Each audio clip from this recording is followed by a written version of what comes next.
Okey, sekarang kita try tengok example yang pertama. Jadi soalan untuk example yang pertama ni dia cakap shaft BC is hollow with inner and outer diameter of 90 mm and 120 mm. Shaft AB and CD are solid of diameter D. Dan disuruh cari apa? Disuruh cari minimum and maximum shear stress in shaft BC dengan required diameter D of shaft AB and CD if allowable shearing stress in this shaft is 65 MPa.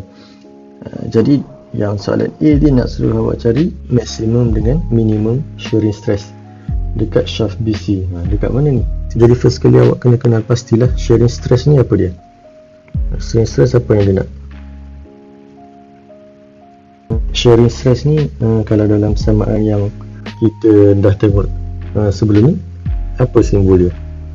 Dia adalah Tmax dengan Tmin, atau kita panggil juga sebagai tau. Tau max dengan tau min. So awak kena cari balik lah apa formula tau max dengan tau min dalam kita punya nota teori sebelum ni. Dengan dia nak suruh cari diameter of shaft AB, kena tengok AB. Shaft AB yang mana? Kat sini, kawasan ni, dengan CD, kawasan ni. Kalau dia kata allowable shear stress in this shaft is 65 MPa. Jadi ni apa? Allowable shearing stress ni apa dia pula? Dalam formula kalau kita tengok allowable shearing stress ni apa simbol dia? Simbol dia adalah tau. Okey. So nak senang awak ingat shearing stress adalah tau. Kalau soalan B pun shearing stress, soalan A pun dia disebut pasal shearing stress. Cuma yang ni dia nak maksimum dengan minimum, so kita guna formula tau max dengan tau min dengan yang ni dia nak suruh cari D. Dia suruh cari diameter shaft tu sebab dalam soalan dia tak bagi. Tapi dia bagi nilai tau. Dia bagi nilai tau adalah 65 MPa. Jadi nak selesaikan masalah ni, apa yang awak kena tahu? Awak kena senaraikan dulu apa maklumat yang dia bagi dalam soalan ni. Baru senang. So first kali ikut urutan. Dia kata shaft BC is hollow. So tulis shaft BC adalah hollow. Penting sebab ada benda yang membezakan antara hollow dengan solid. Apa dia? Apa yang membezakan? Yang membezakan adalah nilai J. Di mana formula J untuk hollow lain, formula J untuk solid lain. Dan apa yang dia bagi, kalau hollow mesti ada inner dengan outer diameter. So dia bagi outer diameter adalah 90 mm dan kena convert kepada meter. Dalam convert kepada meter dia adalah 0.09 meter. Dan outer diameter dia bagi 120 mm.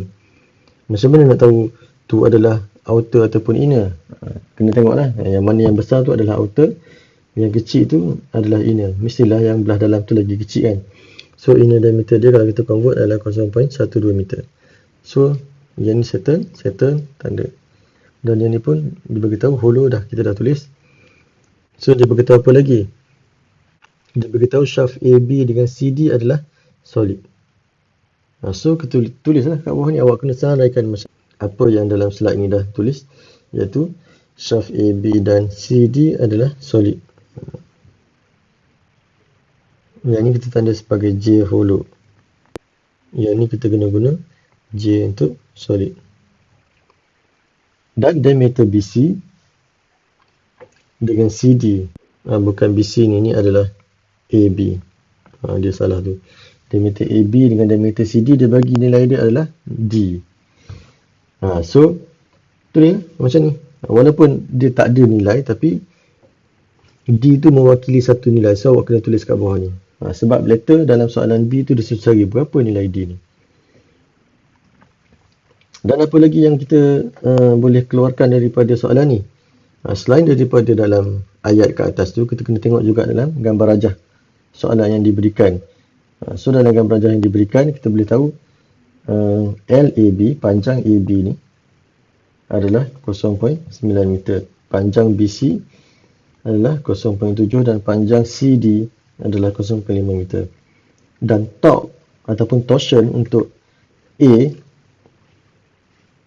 untuk puli A ni adalah dekat sini 6 kN, awak tulis TA 6 kN, dekat B adalah 14 kN, dekat C adalah 26 kN, dengan dekat D adalah 6 kN. So kita dah keluarkan semua yang diberi dalam soalan. So kemudian barulah kita boleh selesaikan masalah A dengan B. So next step adalah apa yang kita kena buat. Kita kena cari berapa nilai torsion dekat setiap shaft ni. Dekat shaft AB, dekat shaft BC dan dengan dekat shaft CD. Macam mana kita nak cari? Kita kena lukis free body diagram. So ni adalah free body diagram dia. Nak tak nak awak kena lukis dulu.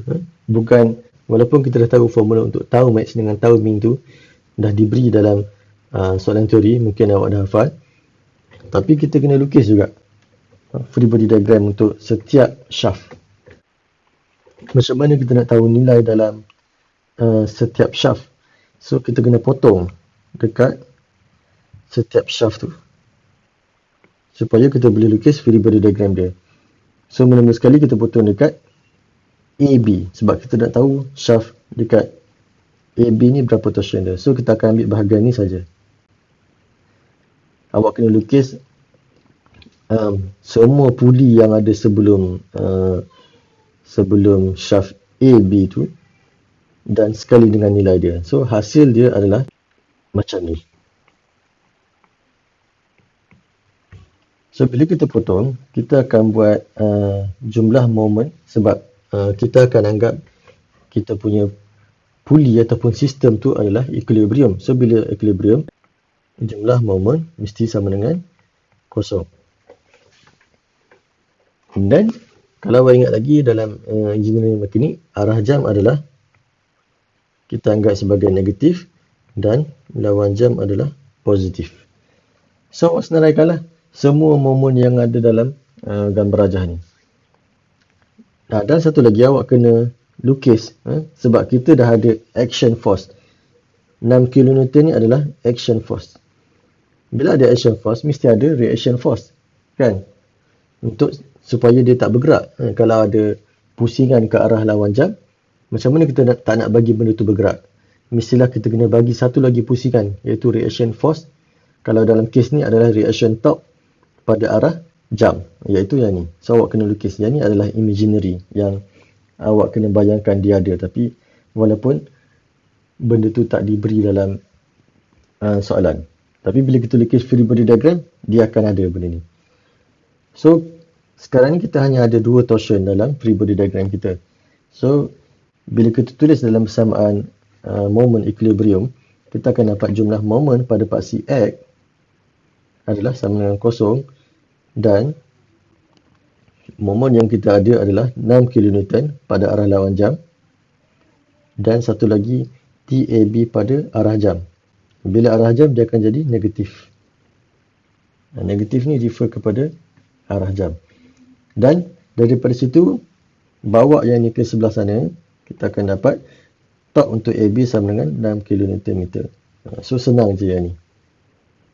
So kita dah settle untuk shaft AB. Sekarang kita kena potong pula dekat shaft BC. So kita akan ambil kawasan ni. Semua yang ada sebelum shaft BC. Ataupun kalau awak nak ambil belah kanan pun boleh. Awak nak ambil belah sini pun boleh. Mana-mana je. So untuk kes ni dia ambil belah kiri. So jom kita tengok. Bila kita dah potong, dia akan jadi macam ni lah free body diagram dia. Yang kita nak adalah pada shaft BC. So dekat sini, kawasan ni. Macam mana kita nak tentukan dia arah jam ke lawan jam? So sekarang kita kena tengok yang action force, iaitu pada puli A dengan B tu bertindak ke arah mana. Awak tengok balik dalam soalan. So untuk A dia arah lawan jam. Yang B pun arah lawan jam. Jadi dekat BC ni, yang reaction force ni, agak-agak dia akan jadi arah mana? Bila dua-dua tu arah lawan jam, mestilah yang kat BC ni ke arah jam untuk melawan dia. Kan? Unless satu arah jam, satu lawan jam, kita kena tengok balik lah yang mana yang lagi besar untuk tentukan. Tapi sekarang ni, dengan tengok arah anak panah pun kita dah tahu dah. Yang melawan tu, reaction force tu, dekat BC, dekat TBC tu, mestilah arah jam. So, selesaikan persamaan momen macam biasa. Jumlah momen pada paksi X sama dengan 0. Dan kita ada arah lawan jam 6 tambah TB 14 dengan TBC ni adalah negatif TBC sama dengan 0. So, bila awak selesaikan masalah ni, yang ni bawa belah sana, kita akan dapat TBC sama dengan 6 tambah 14 akan dapat 20 kN meter. Okey. So, simple. Tak ada yang mengelirukan. Semua straightforward je. Okey, seterusnya. Apa yang kita kena buat pula? Potong lagi pada shaft yang sebelah. Shaft CD pula. So, untuk shaft CD, kita akan potong dekat kawasan ni. Dia akan jadi macam mana? Dia akan jadi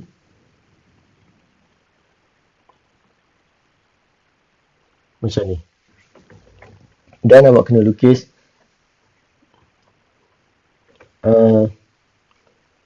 top dekat D tu berapa. Diberi top dekat D adalah 6 kN meter.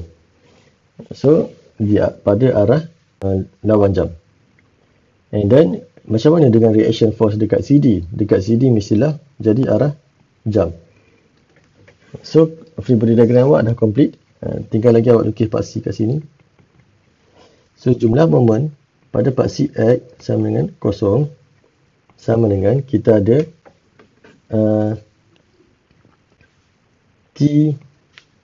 TCD kat sini pada arah jam. So, dia akan jadi TCD. Dengan satu lagi top kita ada arah lawan jam, iaitu 6 kN meter. So, lawan jam akan jadi positif 6 sama dengan 0. So, kita akan dapat TCD adalah sama dengan 6 kN meter. Kalau awak tengok dalam solution ni, dia dah bagi kat sini sebenarnya. TCD ni sama dengan 6. Dia dah simplify. So, untuk mengelakkan awak keliru mana datang TCD ni sama dengan 6, saya lukis balik tadi free body diagram dia. So, sebaiknya awak lukis sendiri setiap shaft tu. Tak payah shortcut macam dalam solution ni. So, next barulah kita boleh selesaikan menggunakan persamaan dia untuk soalan A dengan B. So, untuk soalan A, dia nak apa? Dia nak tau max, maximum shear stress dengan minimum shear stress dengan tau min. So, apa formula untuk tau max? Kalau awak tengok yang nota yang saya dah tulis dalam video teori, tau max adalah sama dengan TR bahagi dengan J. Kalau dalam slide dia bagi C. Dia bagi C. C ni takut awak keliru. So, kita ganti C tu dengan R. So, kita tahu R tu adalah radius. Radius apa? Radius shaft tu lah. Shaft yang kita nak cari tu, kalau dalam kes ni shaft BC. So, awak kena tengok radius untuk shaft BC dalam soalan. So, untuk tahu nilai tau max ataupun maximum shear stress, kita kena cari nilai T, R dengan J. So, macam mana nak cari? Kalau dah bagi dalam soalan, okeylah, awak tulis terus. Kalau tak diberi, kena carilah. J tak diberi. Jadi, kita kena carilah. Apa formula untuk J shaft BC? So, kalau kita tengok shaft BC ni adalah hollow ke solid? So, dalam soalan ni dia bagi shaft BC ni adalah hollow. So, kita kena pakai formula J untuk hollow lah. Formula J untuk hollow adalah macam ni. Tapi dengan apa yang saya dah bagi tu, saya tukar. Saya tukar supaya awak tak keliru. Saya tulis J sama dengan pi D besar 04 tolak D kecil 04 bahagi 32. So awak abaikan ini. Takut nanti awak keliru. Sebab C ni refer kepada radius. Kalau awak nak pakai formula ni pun boleh juga, tapi kita guna satu formula saja, senang. Sebab nanti jawapan akan dapat sama juga. So kita masukkan nilai dia sama dengan pi. Berapa diameter luar dia? Diberi diameter luar adalah sama dengan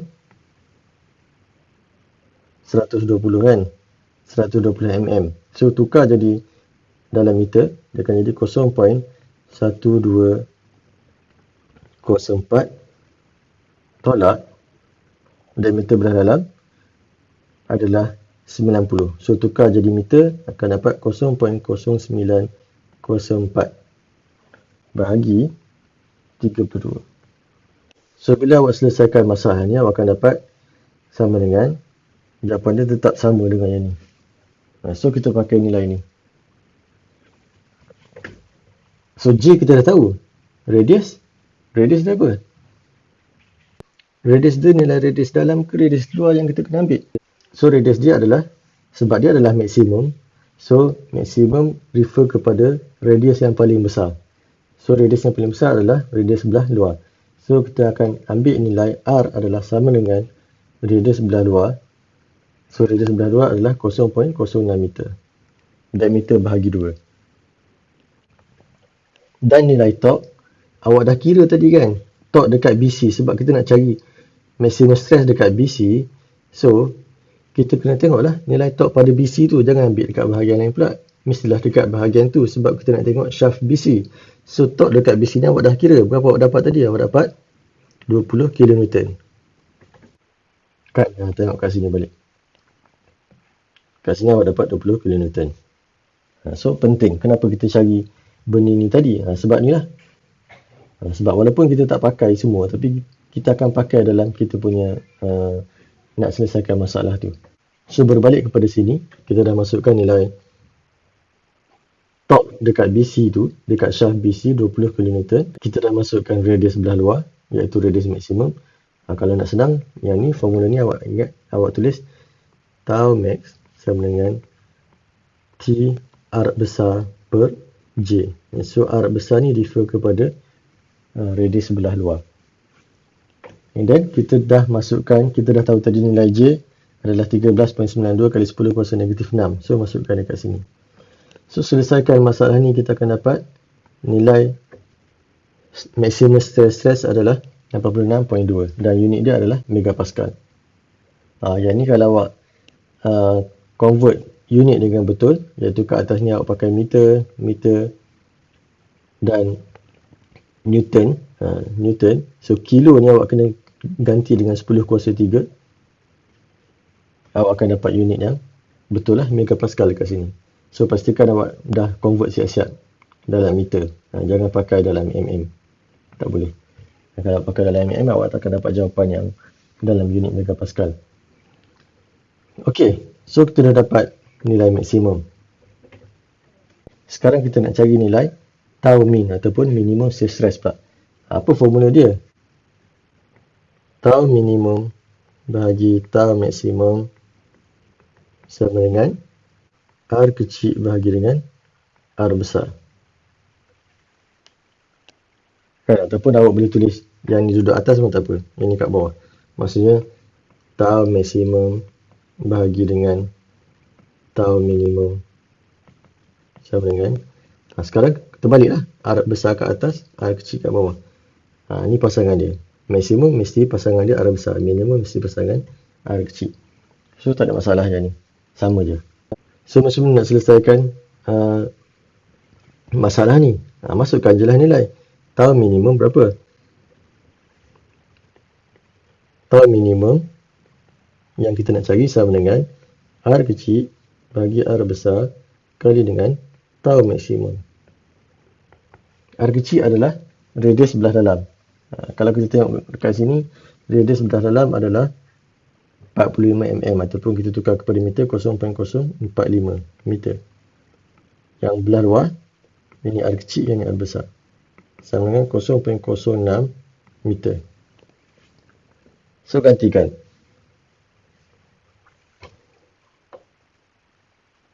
0.045 bagi 0.06 kali dengan 86.2.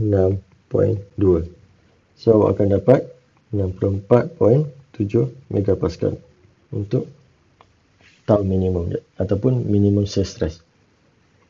Senang kan, direct je, asalkan awak hafal formula dengan awak tahu apa yang dia nak. Kan awak kena tahulah shear stress tu adalah tau, kalau torque T. Kan. Okey, seterusnya kita akan tengok soalan B pula. Okey, untuk B, apa yang dia nak? Dia nak suruh kita cari G. Kan? Dan diberi nilai allowable shearing stress untuk situasi ni adalah 65 megapascal. Ni apa formula dia? Shearing stress ni. Shearing stress ni adalah tau lah. Tadi kita dah cari kan maksimum dengan minimum shearing stress. Dan apa formula yang kita boleh guna? So kalau kita tengok balik dalam slide awak ataupun dalam nota yang saya dah bagi dalam video teori, kita tengok dekat sini. Kan? Sebab diberi nilai tau. Yang ini. Dan dia suruh cari D. Dia suruh cari nilai D. Kan? D ni apa dia? D ni adalah sama dengan 2 kali R. Kan? 2 radius adalah sama dengan 1 diameter. Kan? So maksudnya R sama dengan apa? R sama dengan D per 2. Sebab dalam formula ni dia tak ada, kalau kita cari kita tak boleh nak masukkan nilai D dalam ni sebab tak ada. Sebab yang ada adalah R saja. So sini kita kena ganti D per 2. So barulah selesai. Dan apa lagi yang diberi dalam soalan tu? Kan dia bagi yang kita dah tahu, G kita tahu tak dalam soalan? Tak ada kan, dia tak bagi. So angle of torsion dia tak bagi. And dia bagi tapi kita tak boleh nak guna yang sini. Sebab kita tak ada nilai atas ni. So yang kita boleh guna adalah yang ni. So kita ambil yang ni dengan yang ni. Cara awak nak guna formula ni, awak kena ambil dua je. Salah dua. Okay, kalau nak guna yang ni, dua ni. Kalau nak guna yang ni, kita ambil dua ni. Kalau nak ambil yang ni dengan yang ni, kita pilih dua tu. Tak boleh tiga-tiga. Kita tak boleh guna tiga-tiga formula ni serentak. Okey, so kita keluarkan dia. T per J sama dengan tau per D per 2. Sebab saya ada ganti radius tu dengan D per 2. So, kita bawa kita punya formula ni ke dalam soalan B. So, dari slide sebelum ni yang saya tunjuk, formula yang kita bawa di besar ni adalah T per J sama dengan tau per D per 2. Okey, so berapa nilai torque yang kita nak bagi? Sebab dia nak dekat shaft AB dengan CD. Dekat AB dengan CD, berapa nilai torque dia? Nilai T ni. Kan kita dah cari tadi kan? Kita dah cari pada step sebelum ni. Kalau kita boleh tengok kat sini. Okey, dekat sini. Kalau kita boleh tengok, TAB 6, TCD pun 6. So nilai AB dengan CD tu adalah sama torque dia. So kita akan guna dia dekat sini. Sama dengan 6 kN meter. Senang kan? Asalkan awak tahu nak ambil T tu T yang mana. Sebab kita nak cari TAB dengan TCD, kita kena masukkan nilai TAB ataupun TCD tu je lah kat sini. Dan J pula tak ada, dia tak bagi dalam soalan kan. So awak kena carilah J ni untuk solid ke hollow. So awak kena refer balik dalam soalan. Dia kata J dia kata AB dengan CD tu adalah solid. So kita kena pakai formula J untuk solid, iaitu J sama dengan pi D kuasa 4 bahagi dengan 32. Boleh kira tak? Tak boleh lah sebab kita tak tahu nilai D ni. Kan, nilai D ni tak diberi. Dia suruh kita cari nilai diameter shaft tu. So kita masukkan macam tu je dalam formula. Maka dia akan jadi 6 kN adalah sama dengan 6 kali 10 kuasa 3 bahagi J gantikan dengan nilai J untuk solid pi D kuasa 4 bahagi 32 sama dengan tau dia bagi kan 65 megapascal.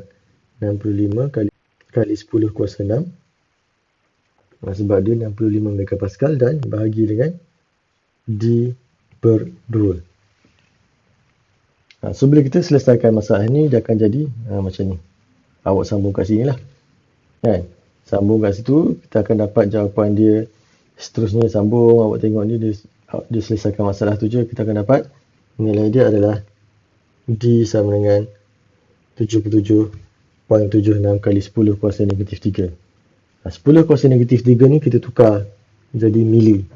Sebab kat sini unit dia adalah meter, kita tukar jadi milimeter, 10 kuasa negatif 3 hilang, dia akan jadi 77.76 mm. So tu je lah. Saiz shaft AB dengan CD ni adalah sama. So jawapan dia D untuk AB sama dengan D untuk CD. Nilai dia adalah 77.76 mm. Walaupun dalam soalan tu macam kena cari dua benda, tapi dia adalah sama. Sebab dia bagi tahu nilai dia adalah D. Bila nilai D tu adalah D, maka saiz dia adalah samalah, kan? So selesai untuk example yang pertama. Saya akan bagi satu exercise untuk awak buat. Soalan yang sama tapi saya akan ubah nilai saja. Saya harap awak boleh try buat sendiri dulu. Kalau tak boleh baru awak try refer dalam sampel example ni. Okey.